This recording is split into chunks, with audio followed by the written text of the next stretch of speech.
কিছু মাস আগে আমাদের পার্শ্ববর্তী দেশে দীপু চন্দ্র দাস নামক একজন ব্যক্তিকে জ্যান্ত পুড়িয়ে মেরে ফেলা হয় এবং এর তীব্র প্রতিবাদ জানায় ভারতবাসীরা।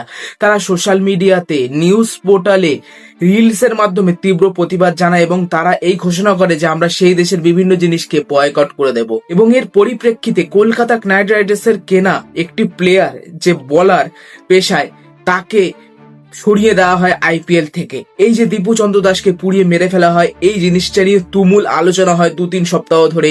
মানুষের মধ্যে একটা ক্ষোভ ছিল, যেহেতু পার্শ্ববর্তী দেশের বিভিন্ন মানুষ বিভিন্ন রকম তোমার মন্তব্য করছিল, একটি জাতির লোক মন্তব্য করছিল, এবং এর বিপরীতে আমাদের ভারতীয়রা বিভিন্ন মন্তব্য জানায়। তারা বলে বয়কট করতে হবে, সেই দেশের জিনিস আমরা মেনে নেব না।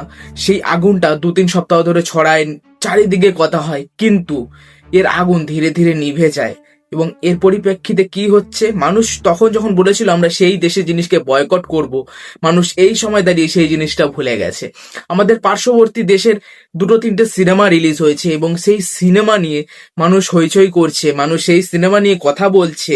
যতই ট্রোল করুক বা যতই হেট করুক, কিন্তু তারা কেন কথা বলছে ওই দেশের সিনেমা নিয়ে? আমাদের দেশে কি সিনেমা কম পড়েছে? এবং আমি স্পেশালি কিছু রিভিউয়ারদের বলতে চাইবো, যেখানে আইপিএল এর মতো এত বড় তোমার টুর্নামেন্ট থেকে একটা প্লেয়ারকে সরিয়ে দেওয়া হচ্ছে এই সমস্ত কারণে, সেখানে তোমরা অন্য দেশে, সেই পার্শ্ববর্তী দেশ যেখানে একটি মানুষকে, আমাদের একটি হিন্দু ভাইকে পুড়িয়ে মেরে ফেলা হলো, তোমরা সেই দেশের সিনেমা তোমরা রিভিউ করছো, সেই দেশের সিনেমা তোমরা আলোচনা করছো।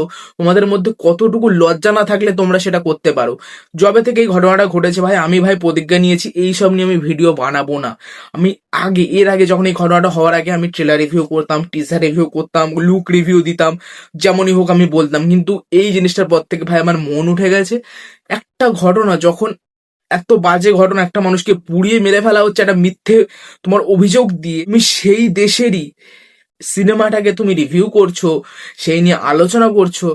তোমার কি একটুও লজ্জা নেই? যেখানে একটা বড় টুর্নামেন্ট আইপিএল থেকে একটা প্লেয়ারকে সরিয়ে দেওয়া হলো, বললো বয়কট করতে হবে।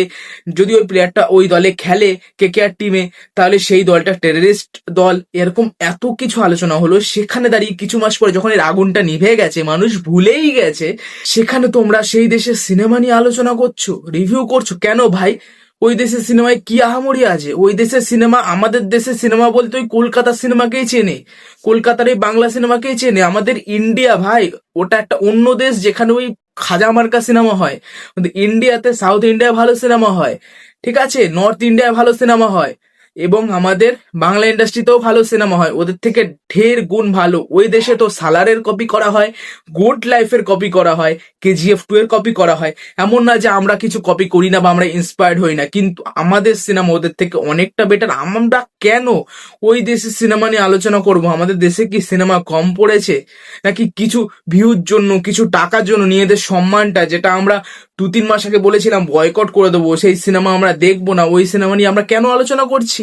শুধুমাত্র এইটুকু টাকার জন্য, নিজেদের সম্মানটা লুটিয়ে। যে দেশের মানুষ আমাদের সহ্য করতে পারে না, যখন আমাদের ক্রিকেট টিম হারলে সেই দেশের মানুষ নাগিন ডান্স করে, তোমরা সেই দেশের মানুষের হয়ে রিভিউ করছো অন্য সিনেমা, সেই নিয়ে কথা বলছো শুধুমাত্র কিছু টাকার জন্য। এবং একটা গুরুত্বপূর্ণ কথা বলতে ভুলেই গেলাম, যেই দেশ একটি প্লেয়ারকে বয়কট করার জন্য, তাকে ক্রিকেটে না নেওয়ার জন্য, যে দেশ ওয়ার্ল্ড কাপ থেকে নিজেদের সরিয়ে নিতে পারে, সেই দেশের হয়ে তোমরা রিভিউ করছো। এটা একবার ভেবে দেখো।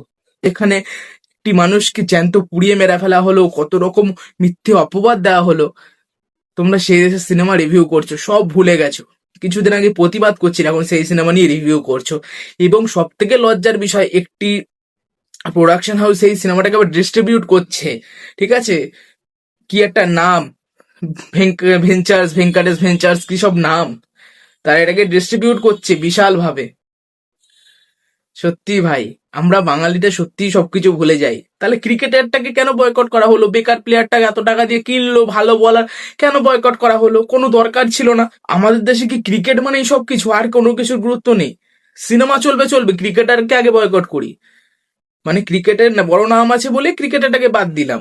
সিনেমা তেমন আমাদের এখানে অত বড় নাম নেই অন্য দেশের সিনেমার, পার্শ্ববর্তী দেশের সিনেমার, তাই জন্য সেটাকে কোনো রকম ভাবে মানুষ কথা বলছে না যে কেন আমরা ওই দেশের সিনেমা দেখবো। আমাদের দেশে ভাই সিনেমার কি কম পড়েছে?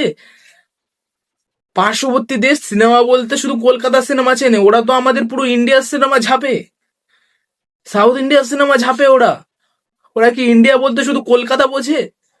ওরা কম্পেয়ার করে। তোর দেশের সিনেমার থেকে আমাদের দেশের সিনেমা ভালো, ওরা যে কম্পেয়ার করে, আমাদের দেশের সিনেমা অনেক অনেক 100 গুণ এগিয়ে ওদের দেশের সিনেমার থেকে, যেটা ওরা কপি করে আসে আমাদের দেশের সিনেমা থেকে। হ্যাঁ, বাংলা থেকে কপি না করলেও সাউথ ইন্ডাস্ট্রি থেকে ওরা কপি করে আসে।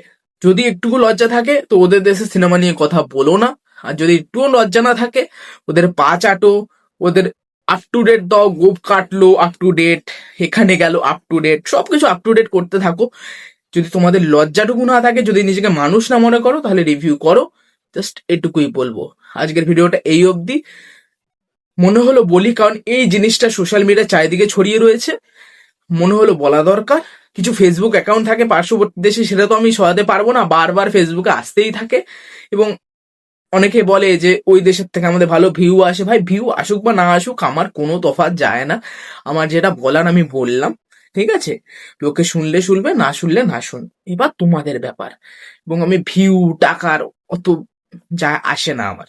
যদি লজ্জাটুকু থাকে তাহলে সেই দেশের জিনিসটাকে নিয়ে কথা বলো না, যদি সেই মানুষটার কথা মনে থাকে যাকে জ্যান্ত পুড়িয়ে মারা হয়েছিল। ব্যাস এইটুকুই।